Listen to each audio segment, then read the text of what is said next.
Hey Sioux Falls, we are well on our way to 2022 construction season and we have a lot of exciting projects planned for you this summer.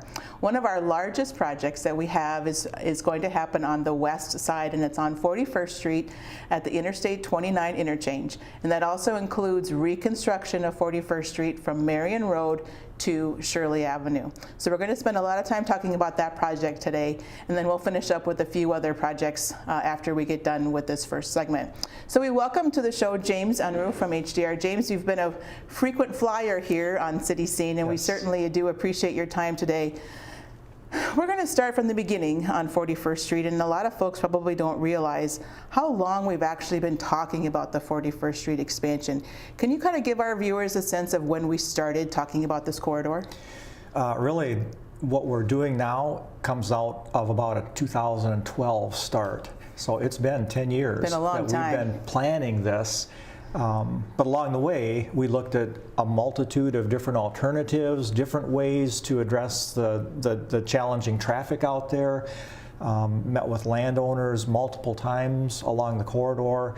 So it has been a long process, but actually that was the schedule that we started out with in 2012. So Wonderful. we're on schedule. It's just a lot of planning. So the ideas that we came up with from the original corridor study, are they much different from what we're actually constructing now, or was there anything new that came out of the original corridor that we thought maybe 3 or 4 years ago we should totally change our design and do it that way, or has it pretty much been consistent the entire time? You know, this diverging diamond interchange concept really has been consistent since 2012. That was when the first ones were starting to be built in the United States, and they've really gained popularity. So that one jumped out as the best solution for 41st Street, and we really haven't changed it too much since then. Like I say, we looked at other types of interchanges, other systems, and nothing really quite matched up to the diverging diamond interchange, and we've pretty much held that same concept through this whole process, and that helped us hold our schedule too. Right. So that's good comment. So a lot of our other interchanges, like 12th and Interstate 29 and Madison and Interstate 29, those are called single point urban interchanges. What's different on a diverging diamond than those other more frequent interchange options that we've seen? We did look at that single point interchange as an option for 41st Street. One of the main reasons we didn't select it was that it was probably about 50% more expensive. And we also would not be able to keep traffic open on 41st Street during construction, which is a big deal. Very big deal. And quite frankly, the diverging diamond interchange will handle the traffic at this interchange a little bit better than the single point interchange. Okay, so 41st and Interstate 29 has a tremendous amount of left turns, right? Correct. And so these DDIs are supposed to be better for those left turners, right? That's correct, because the left turners don't have to go through an extra signal. That's the nice thing about it. So from our beginning of 2012 to now, during our public involvement, have you seen that people are becoming more familiar with actually driving through a DDI? Oh my, yes. The very first public meeting we had back in 2012, we asked how many people had driven through a diverging diamond interchange. One person raised their hand. And I think the last meeting that we had, about half the audience raised their hand. And they've been very effective in the right applications in other parts of the United States. So very interesting how that acceptance has gone along with the progression of this project too. Absolutely. So let's just focus a little bit more on the public involvement. So those property owners have been with us from the very beginning. I remember attending those meetings. They were so well attended, and throughout the entire 8 to 10 years, they have hung in there with us and been patient with us. And describe a little bit about your experience with other projects, how this public involvement process with the 41st Street neighbors has gone. It has gone extremely well, and the adjacent landowners were very cooperative. Now, right along this project that we're building now, I think we met with 56 different landowners. Wow, that's incredible. Mostly on an individual basis, and we really continually were very open about what we were thinking about, and okay, this is how it will function, this is how it potentially could impact your property. But I was amazed at how people were open to some new ideas, like this diverging diamond interchange, and the need to basically have 3 lanes in each direction west of I-29. And I just found the people very supportive of this project overall. Now, we did quite a bit with animations, we did quite a bit with visual things so that they could understand the project as well, and hopefully that helped too. Yeah, we have, so we'll run that Diverging Diamond animation on the website, and a lot of people have seen it, but it does help when we have a new concept, traffic concept out there for people to actually understand what actually happens. So, okay, so now we're here to construction, and our contractor has been selected. It's a local contractor, right? Correct. Yep, and so they plan to start and be under construction. Is it a 2-year construction time frame? Yes, it will be 2 full years. Okay. And what we've tried to do is not have landowners or properties be impacted for the 2 full years. Okay. So we've divided up the project, and the contractor will likely start on the west half. Okay. So they'll build from Marion Road to basically the Holiday Station is where they'll build in year 1, and so those landowners will be affected in year 1, and then from basically the Holiday Station or Meadow Avenue to the east, Shirley Avenue will be in year 2. Okay. And that was one of the things that the landowners really were concerned about, is having construction right outside their door for 2 years, and so we really adjusted the sequencing to avoid that. Right. So on that west side, though, there are a lot of underground utilities. So will that section on the west of Interstate 29, will that probably go a little slower than the east side, do you think, as far as construction and time frame, or do you think they'll both, east and west, kind of equal out at the end? I think they'll equal out. Yes, the west has a lot of utilities, the west side. The east side, though, has a lot of work on the bridge. We're widening the bridge, and they're replacing all of the concrete on the bridge as well. Okay. So there will be a lot of work on the existing bridge in year 2. Okay. So it'll probably equal out. We are certainly hoping that everything is open to traffic by the end of 2023. Okay. So let's talk about that opening day just briefly. So in projects that we have, it seems like we're always finishing the project November 1st. But with this being a new type of interchange, we don't plan to open it up November 1st and then have snow the next day, so people would be, I guess, confused. Are we going to try to get as much time so people can drive on it when there's no snow as possible? Boy, that is critical here. Yeah. It's a new system for the people in Sioux Falls. And so yes, if we were to open it November 1st, now we get snow on it and people couldn't see the pavement markings, that would not be good. Yeah. So we have specified that if it is not open, I think by October 1st or something like that, that we will delay actually doing the Diverging Diamond Interchange movements until the spring of the following year. Okay, so that would actually fall into 2025 then? 2024, correct, okay, yeah. Okay, very good. Which, it would just be a matter of just adjusting where the traffic goes. Okay. But that is critical, yeah. If we get everything covered with snow and then trying to learn a new way to drive through an interchange would be difficult. Right. So, on that same note then, for opening day, we try to, engineers, we can design and build anything, but we try to soften, the street that we're building and bring it more, kind of improve the aesthetics and kind of soften it with some landscaping. Can you kind of go over briefly what we're planning for this area? Oh man, that's been a big part of the project. We've been very pleased with the feedback we've gotten, and we are going to be installing some nice monumentation, mostly in the middle of the street. With this Diverging Diamond Interchange, you really have to separate the traffic, so there will be a raised median in the middle that will be fairly wide at the interchange, and we'll put some nice monumentation that will enhance, that will say Sioux Falls and have some nice pictures on it. And then we also have just some smaller trees and some shrubbery and some little retaining wall type features. And I think it will really beautify the corridor. Wonderful. Right now 41st is an urban street. Yeah. It's an urban street. That's what you can say. But some of the features that people will see, I think, will really soften in the looks of the whole corridor. Wonderful. So looking in the near future, probably in the next month or two, what can our property owners as well as our commuters expect? I mean, are we going to have any more public meetings before we start construction? Or going to kind of walk us through what's going to happen in the next 1 to 2 months? We're hoping that at the end of February or early March, we'll have something on the order of a public open house, perhaps. Okay. The intent now is to perhaps hold that at the Empire Mall, and we actually have kind of a cool floor layout that people can actually walk through the movements of a diverging diamond interchange. Oh, very good.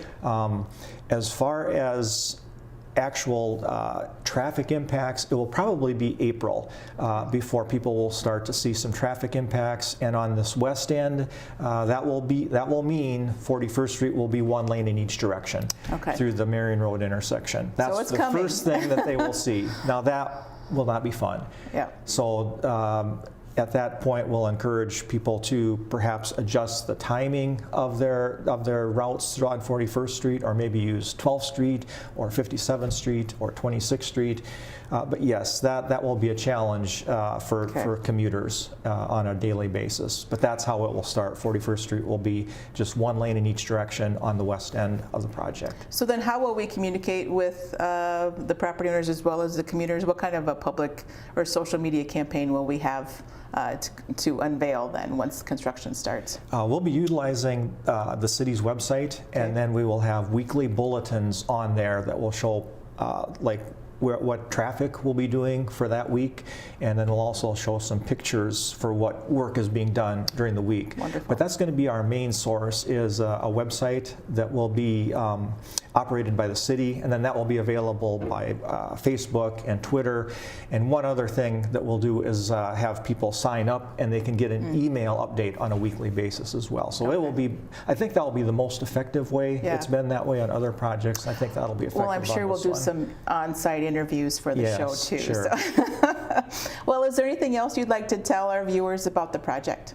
I think the city of Sioux Falls will be very pleased with the final product. Yeah. I think people will say, wow, we moved through this area so easily now. It's just not a big deal. So that will be the big thing, sort of like what happened on 26th Street, with people saying now the 26th Street project that we finished last year, you just move through there without even stopping hardly. Right. It's hard to remember what it used to be like. Correct. Yeah. And I think that's what people will see, is that they won't have all those delays there. It should just flow very smoothly through that area. Wonderful. That will be great for the city of Sioux Falls. Well, thank you so much for your time today. Our next project that we're going to update is on Arrowhead Parkway. So we're going to go over on the east side. So thanks so much. Okay, thanks. So stay tuned.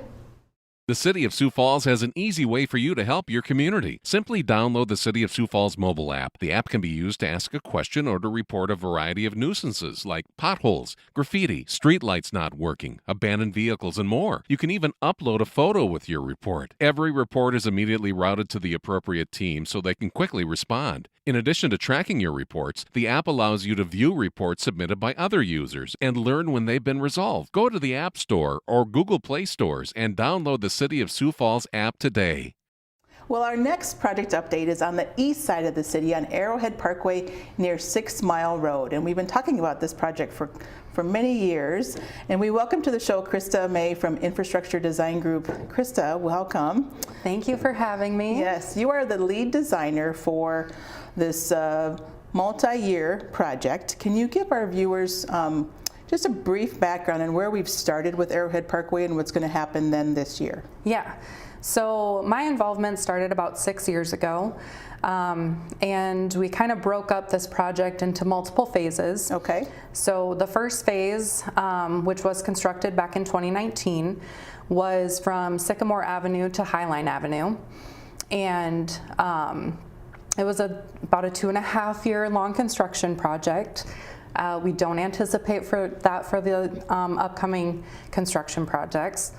After that, we transitioned into basically final design for the rest of the corridor from Highline Avenue all the way out to 26th Street. Okay. And then we broke that down into sub-phases as well. Okay. So phase 2A is the next construction project, which would be 6 Mile Road realignment. and then about a half mile either direction of that. And then phase 2B will be following that phase, which would be the major intersection of Veterans Parkway and Arrowhead Parkway. So why did we decide to start with the 6 Mile Road realignment? So a couple of different reasons. We figured it was a little bit easier to obtain right-of-way from that corridor. But then also with the realignment of the 6 Mile Road, it's a great detour route for when we eventually close the Veterans Parkway and Arrowhead Parkway intersection. So that's still to come, so probably table that until we get closer. But immediately for the 6 Mile Road intersection, that skew was pretty bad. Is that the main reason why you're reconstructing that? It is, yeah. So during design, we looked at the skew of the intersection and different options and alternatives to realign that intersection. And the one that we came up with was the one that corrected the skew the most. Okay. So we're going to get really close to a 90-degree intersection there. So that'll be a lot better. That's what a normal intersection looks like, isn't it? Yep, that's a normal intersection, and it will be signalized, so improving that as well. So tell me what the overall typical section of the corridor looks like then, because near Arrowhead and Veterans, I believe we have the 6-lane facility. Will it be 6 lanes through the 6 Mile Road intersection? It will not. So we reduced down to 2 lanes in each direction with the raised median. About a quarter mile past Veterans Parkway. Okay. So it'll be 2 lanes in each direction, and then we have expanded turn lanes at the intersection of 6 Mile Road, so some dual lefts there for eastbound and northbound traffic, and some added right turn lanes. And will there be a center median down the middle? There will be. So we're continuing that same section from phase 1 up until we hit 6 Mile Road, and then once we get east of 6 Mile Road, it'll be the more traditional, I'll call it the DOT style median with maybe some plantings, but mainly green space. So not elevated like the section between Sycamore and Highline? Correct, not east of 6 Mile. Okay.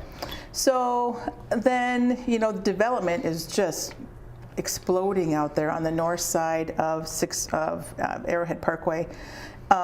Is there anything, you know, I've taken a lot of calls on people just, you know, trying to understand that there's more development going on, and it's a 2-lane, you know, county or old state highway. Is there anything we can do in the interim, or do people just have to pay attention to how they're driving out there, because there's a lot of turning movements that are currently going on? There are a lot of turning movements. Yeah, drivers to pay attention, but then also the city traffic department is working on putting up some signage to create visibility at some of those newer intersections where turning vehicles are making those movements. So those intersections are likely to be under construction then with the project, or will there still be one of those that is not? There's still going to be one of those intersections that will be in phase 2B. Okay. But that main intersection, I'll call it in the middle, so the new East 10th Street intersection, will be constructed with phase 2A, and it will be signalized with the project. Oh, wonderful, wonderful. All right, so let's talk about bike and pedestrians. Of course, along Veterans Parkway, we have that wonderful side path. Will there be any pedestrian enhancements adjacent to the Arrowhead Parkway corridor? Yes, we are adding sidewalk on both sides of the roadway. So on the north side of the roadway and the south side of the roadway, we'll have a 5-foot sidewalk section, detached sidewalk. Okay. And then as we get east of 6 Mile Road, we'll actually have a 10-foot side path on the north side of the road. Okay. So that's to plan for future bike trail developments to the east out to the Arboretum in the future, and then also to make a future connection again to those developments that are happening north of the roadway. There'll be a bike trail connection through there.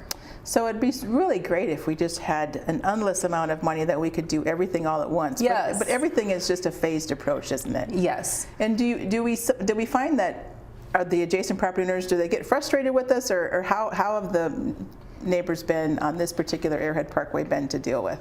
Yeah, I think that the property owners are great. I think that they understand that development is happening maybe a little quicker than we had anticipated it, so they're working right alongside with us. It will be a struggle, I'm not gonna lie, but it's so great to see the development that's happening on the east side of town. Absolutely, absolutely. So it's a 2-year project. When do you think it will be completely open to traffic then?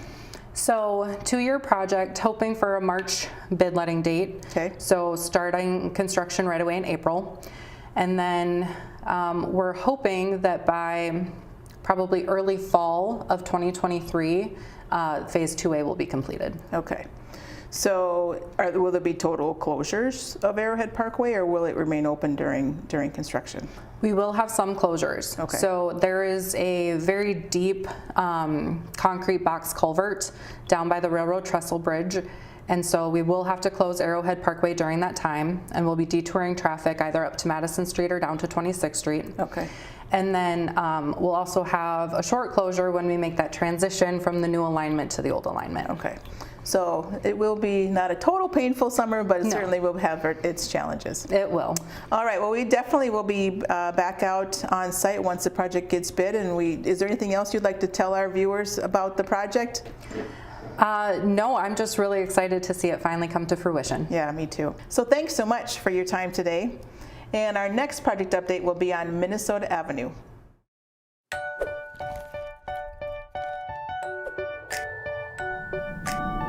Don't be slippin'. Not your grade in high school geometry slippin'. More like icy road slippin'. We know winter weather can make driving conditions tough. That's why it's always important to be prepared. Keep an emergency kit in your vehicle. Check road reports for closings or hazardous conditions. Don't crowd the plow. And be aware of your surroundings in case of a breakdown, because you never know what's out there. Take this winter by the wheel. Stay safe, stay warm, and stay on the road. Minnehaha County Highway Department, celebrating 100 years of happy highways. Well, our last project update is on Minnesota Avenue, and we're basically starting the next phase, which is from about Bennett Street down to 2nd Street. And this is another project that we've planned for multi-phased. And we welcome to the show Paul Sano from HDR Engineering. Paul, welcome. Thank you, Shannon. So last year we did some joint spar repair project or improvements at Minnesota and Russell, and now this year, what are we doing on Minnesota Avenue this year? So it's a complete reconstruction of the arterial street from Russell. You said Bennett, but that's correct. That's where the majority of our utility work will start. Okay. We do have some surfacing north of Bennett that needs to be repaired. And we're tying onto that 42-inch water main. So we're replacing a 36-inch water main on the west third of the project, and we're extending a 42-inch water main. So we're upsizing that to the existing 42-inch just south of Russell Street, south all the way to 2nd Street. There's 2 other water main that we're also replacing. Wait a minute. 3 water mains in Minnesota Avenue? Yeah, that's a lot. There's a lot of utilities being replaced. Not just those 3 water main. There's also the sanitary sewer main that's being replaced, and then we're upsizing the storm sewer system. So is that normal for a reconstruction project? No, I'd say this project, being the size that it is very unusual. 42-inch water main isn't something that we typically get into. We've spent a lot of time discussing the logistics behind the 42-inch. The 2 water main on the outside are where we're connecting the water services for the property owners adjacent to the project. The 42-inch is a transmission main, so we typically want to keep that just connected to other transmission and distribution lines so that we can reduce the impact to the adjacent property owners. So that transmission is typically, does that go straight to the water purification plant? It does. Okay. There's a large valve north of Russell Street that we need to close to shut down that water main. We've isolated areas where we are shutting off the water main, again, to try to limit the impact to property owners. Getting that water main tied in at Bailey is a key location. We have an interim completion date set for that so that we can get that distribution line back on, get the transmission open, and get the water flowing again. Oh, before the heat of the summer? Before we start irrigating yards. Yes. So a lot of underground work. How will the project be phased then? Mainly the west, like I said, the west 2 southbound lanes currently. Okay. We'll be closing off that west 2/3 of the road so that we can get in the majority of the utilities. We are leaving the east 2 lanes open to head-to-head traffic. So throughout construction, we are maintaining access along Minnesota Avenue. There are some areas where we want to limit the amount of turning movement because it can slow traffic down And it gets to be a bottleneck if people are turning left and we're waiting for that one vehicle all the time. It can stop traffic for blocks, and so we're really wanting to avoid that and limit left-hand turn movement. So a lot of the underground work, of course, isn't necessarily what we end up driving on. What will the surface actually look like then? What type of amenities are you adding above the ground? Right, so a big part of this project, and as long as we've been planning this for well over 10 years, there was a streetscape study that was done 2014, and I believe Confluence did that. We also have them on our team, and so we've done a really good job of taking a look at the aesthetics and really beautifying the area into downtown. A lot of the discussion has been visitors from the airport as they're coming into town, and we can allow them that pathway, if you will, to the downtown area and really focus on some of those amenities. A colored sidewalk is one of those that you typically see in the area that we want to add to Minnesota Avenue, as well as some accent lighting that we've worked on. That it really is a retaining wall, kind of a panel that makes the retaining walls a little more pretty to look at. Sure. And so it's a very narrow corridor. It's only 80 feet wide, which doesn't mean a lot to some, but we're trying to fit an arterial road in there. And so when you have a median section that we're planning right now, it's just a raised barrier, and we didn't want that to be like a separation of the project. So it's not very tall. It's only 18 inches from the top of the curb. But that really allows for an area, again, to add some aesthetics. We have some pavers that are going in there and some colored sidewalk in between the panels. The panels are about 5 feet apart, and so we have some area in there that we can make some aesthetic pleasing. So if you narrow that up, then what are you doing with the on-street parking? We are taking the on-street parking off of Minnesota Avenue. That was a part of a traffic or parking study that you were involved with quite a while ago. That parking is being replaced with that area where pedestrians will be able to walk a little bit easier. The walkability has been a big discussion for pedestrians. Surprisingly, there's a lot of pedestrians that walk this corridor from Russell to Second, especially at Second, with Hawthorne School being in that area. So we want to accommodate for pedestrians as much as we can, as you know, on these projects. So that parking area, we're actually moving the curb in, so it may seem narrower just because of the curb. And we're taking that area up with a 5-foot pedestrian path, and then the rest will be a boulevard between the back of the curb and the sidewalk. So that'll really look different than what's out there today. And that would be colored sidewalk as well in between the walking path and the curb and gutter to separate that and signify where that ADA area is. So then the next segments, then you mentioned that this was a corridor study. What would be the next maybe 1 or 2 phases then after this year's? Yeah, so the overall Minnesota Avenue project was from Russell Street to 18th Street. So the public in the next years can expect that there would be 3 more phases of this project, this being phase 1. From 2nd Street to roughly 6th, 7th Street will be our next phase that we're actually working on design this year, potentially construction next year. And then 2 more subsequent phases from 7th to 14th and 14th to 18th. Great. So as we wrap up here, what are some additional public involvement or public information meetings do we have any more planned for the next few months? Yeah, we do. And so we've sent out 2 mailers in the past, just letting property owners know that the project is coming. We've put the website on there. If you go to Sioux Falls, Minnesota Avenue, it comes up as the first place you can visit there. We got a lot of information that we're trying to update there as we move forward with planning. We have a public open house. It's at City Center on March 1st. It's planned for 5:30 in the afternoon. So as you come in, we're gonna have boards set up. We'll be able to answer questions for the general public and adjacent property owners, and we'll make sure to get information out on the city's website, and we'll be sending direct invites to property owners adjacent to and within a block of the project in every direction. So, and this is not new information to them especially, and we've gone through right away and easement stuff. So we met with most of the property owners on the project, and they seem to be pretty open to this project being under construction. That walkability piece of it's going to be a really nice improvement. Yeah, I'm excited to see what it ends up being. So thank you so much for your time today. So Sioux Falls, we have another stellar year of construction planned for you to impact your daily commutes. Until next time, we'll see you on the streets.